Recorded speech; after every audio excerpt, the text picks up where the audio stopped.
Hello everyone. Today we will talk about how to fix the app of Wix. We will go to settings,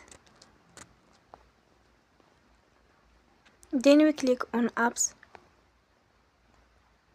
After that you will search about the app Wix and you will click. Then we will on the first stop. After that you will go to storage. Then we click on clear cache.